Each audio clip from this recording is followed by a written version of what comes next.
apa sih yang gue kerjain? Kok nggak ada yang tahu ya apa yang gue bikin? Gue jelasin ke nyokap bokap gue aja, bikin apa sih? Bikin website. Oh, website. Nggak tahu tuh website apaan.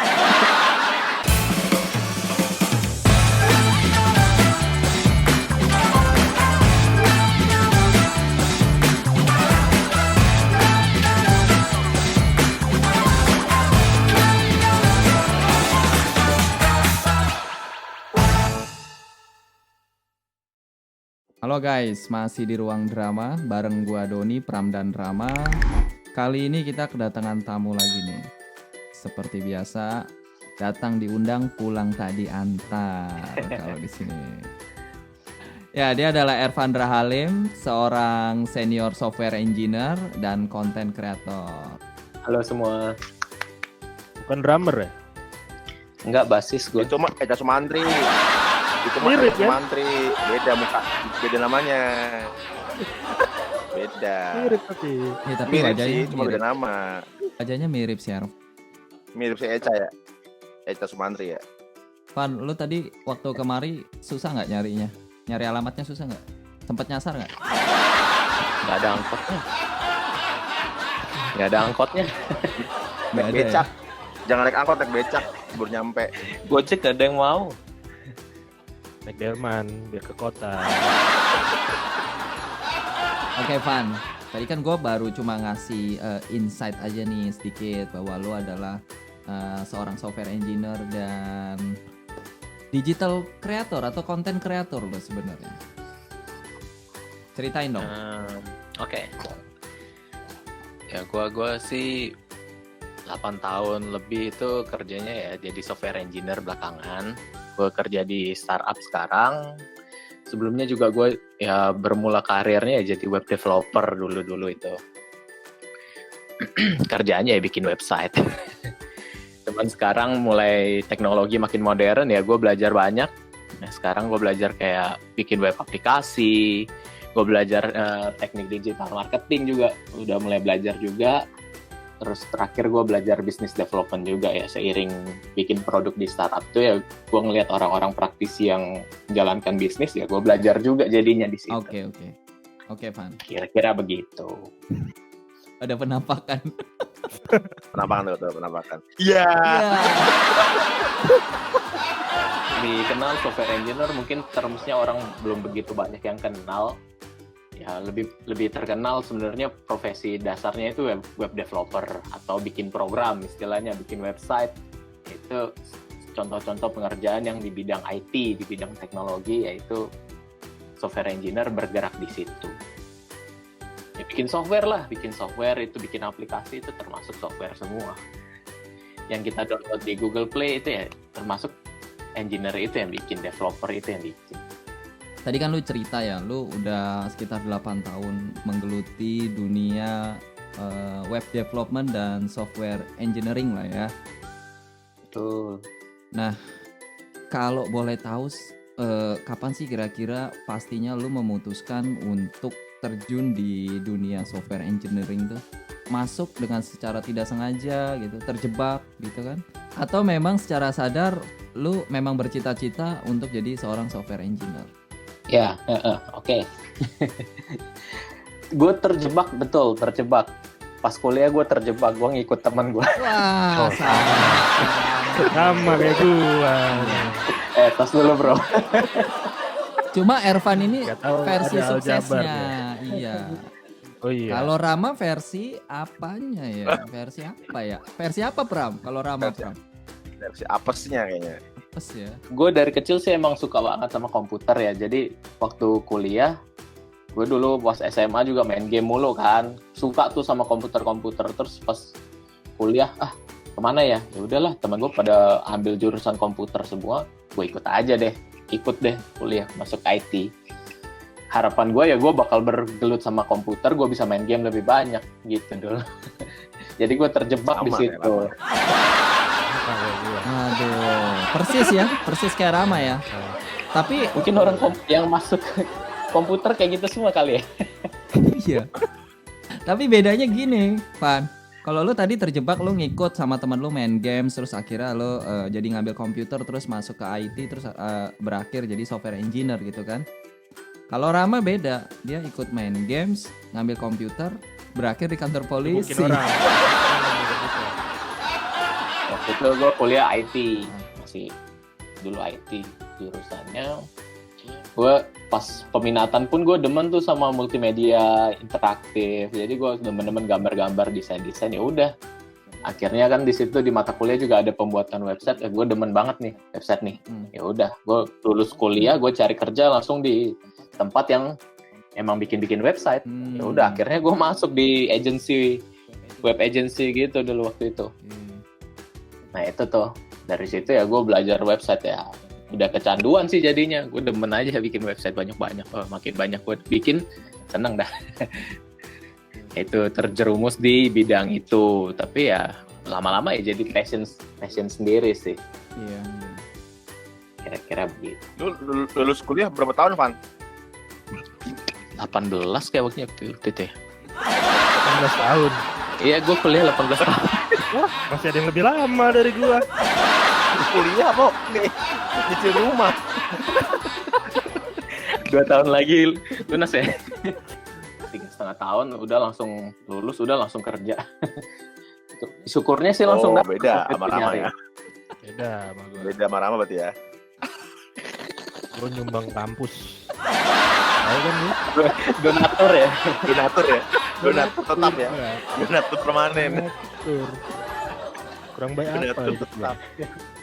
Nah, Van, terus kan sekarang lu software engineer juga, terus belakangan ini yang gua tahu lu juga sebagai digital creator juga kan. Nah, ini hal yang menarik nih. Kok lu bisa sih kepikiran jadi digital creator dari seorang software engineer? Itu lu kenapa tertarik ke sana, Van? Belakangan sih habis gua 8 tahun lebih kan kerja di industri website, industri developer, programming, software engineer, software. Terus gue mulai, apalagi pas PSBB nih kemarin tuh, work from home, gue banyak kayak merefleksikan diri. Gue jadi, kemarin sih semedi kemarin di bawah keran air gitu kan, tempat mandi. Gue semedi lama itu. Gue merenung tuh, aduh, kok belakangan ini apa sih yang gue kerjain? Kok nggak ada yang tahu ya apa yang gue bikin? Gue jelasin ke nyokap bokap gue aja. Bikin apa sih? Bikin website. Oh, website. Nggak tahu tuh website apaan. Nah, makanya di situ gue mulai pikir-pikir lagi, aduh, apa ya harus gue lakuin nih biar orang juga tahu nih apa yang gue kerjain. Gue cari-cari, oh, ternyata kita mesti bangun tuh yang namanya personal branding. Salah satunya dengan bikin konten digital. Kalau konten digital sendiri kan variannya tuh banyak. Bikin website itu termasuk bikin konten digital. Kita bikin gambar, ilustrasi itu konten digital juga. Van, tadi lu mention tentang personal branding nih ya. Nah, menurut kacamata lu seperti apa sih, Van? Personal branding itu dan manfaat atau keuntungan yang didapat kalau kita melakukan personal branding. Ntar gue tanya dulu nih. Kebetulan ada nih kacamata gue. Coba gue tanyain dulu. Wah. Rama juga udah pakai kacamata. Nah ya nih. Kelihatan nih. Sekarang kelihatan jelas nih. Oke, menurut pribadi gue ya, personal branding tuh apa sih yang lo mau orang lain itu tahu kalau denger nama lo misalnya. Kalau sekarang gue sebutin nih, lo bayangin ya, gue sebutin Soekarno, Steve Jobs, A.A. Gim, Sule. Nah, lo bisa langsung bayangin tuh ciri-ciri mereka kayak gimana, muka mereka gimana, suara mereka, terus quote-quote mereka juga keluar semua tuh. Kalau udah bisa lo bayangin, itulah personal branding. Mereka udah sukses membranding diri mereka sendiri. Jadi lo mau dunia itu melihat apa tentang lo? Nah itulah personal branding menurut gua ya, kayak gitu. Menurut lu nih, kapan sih waktu yang tepat buat kita ngelakuin personal branding? Kalau kata orang sih lebih cepat, lebih baik. Kapan aja pas lo siap itulah waktu yang tepat untuk lo melakukan personal branding. Karena kalau banyak yang mengatakan ya lo jangan tunda-tunda untuk personal branding. Kalau makin ditunda ya nggak akan kelar-kelar, karena membangun personal branding itu nggak cuma sehari 2 hari. Lo butuh waktu bertahun-tahun, sampai bahkan lo bisa sampai 15 tahun ke depan itu tetap harus personal branding. Bagaimana lo mau orang lain di sekitar lo lihat lo itu siapa. Kalau gue sih udah berhasil. Kalau gue Berhasil orang banget. sekitar gue memikirkan gue tuh om cabul.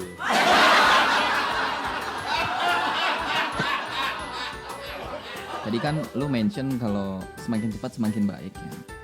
Ada Oh, istilah betul. kadaluarsa nggak sih kalau di personal branding? Telat lah gitu. Nggak ada, dia nggak pakai bahan pengawet soalnya.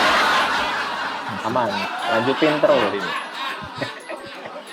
Ya, personal branding itu sejauh apa lo mau bangun brand dari lo sendiri, itu sejauh apa lo, sampai kapan lo mau bangun. Bisa aja 10 tahun lagi lo mau berhenti, ya udah gue udah selesai nih, gue nggak mau urusan sama dunia, ya udah silahkan gitu. Wah mati dong. Itu dia. Gak mau urusan lagi sama dunia. Nggak ada kata terlambat sebenarnya, walaupun ya kalau udah tua sih udah bingung juga sih mau personal branding apa lagi. Nah, gua ada pertanyaan nih, Van. Kita ingin melakukan personal branding terhadap diri kita sendiri gitu. Ada nggak sih patokannya, kayak misalkan kita cari dulu yang uniknya dari diri kita itu apa, lalu kita keluarkan, atau bagaimana sih mendalami atau menelusuri diri kita sendiri, lalu kita melihat bahwa oh ini loh potensi yang bisa kita jadikan sebagai personal branding, atau gimana sih sebenarnya? Ya, bagus. Pertanyaan lo itu bagus banget. Itu yang untuk orang yang mau personal branding, hal itu adalah hal utama yang lo harus cari tahu. Lo harus tanya ke diri sendiri. Itu bisa seminggu sampai sebulan lo harus bertanya ke diri sendiri tuh. Itu namanya self awareness. Jadi kita nyadar diri istilahnya. Nyadar diri, lo harus cari dulu kekuatan lo apa, passion lo apa, sama kekurangan lo. Kalau lo udah, pokoknya catat tuh sebanyak mungkin yang lo tahu, kekurangan dan kelebihan, sama passion lo apa. Itu tahap awal kalau lo mau personal branding. Kalau udah lo tahu, lo cari passion sama kekuatan lo, itu yang digabungin jadi branding lo. Jangan kalau lo misalnya nggak bisa desain misalnya, tapi lo mau jadi desainer, lo mau branding diri lo sebagai desainer, kan nggak akan masuk tuh. Nah, lo harus cari kekuatan lo dulu. Apa yang lo bisa? Rajin. Contoh rajin itu bukan kekuatan, bukan kelebihan kita sebenarnya. Itu sifat, dan semua orang itu harus rajin. Apalagi lo mau branding, rajin itu udah wajib istilahnya. Kayak gitu. The self awareness itu poin nomor 1 kalau mau belajar personal branding. Oke, mantap. Oke, Pram, lo ada yang mau ditanyakan nggak, Pram? Nah, sekarang giliran Pram nih. Kayaknya dia dari tadi ngangguk-ngangguk aja. Udah, Kayaknya iya, dia mulai udah paham, mulai mengerti dia. Gue pura-pura ngerti aja, pura-pura ngerti gue. Iya. Kelihatannya gelisah dia dari tadi. Dia memang selalu Gue gelisah, cuma pengen Van. nanya. Gue Ya, cuma ya. pengen geli di basah ya, geli di basah. Jadi gue ini bertanya sebagai orang awam ya. Gue yang sama sekali nggak tahu yang apa namanya tuh personal branding ataupun software engineering ya. Jadi gue mau bertanya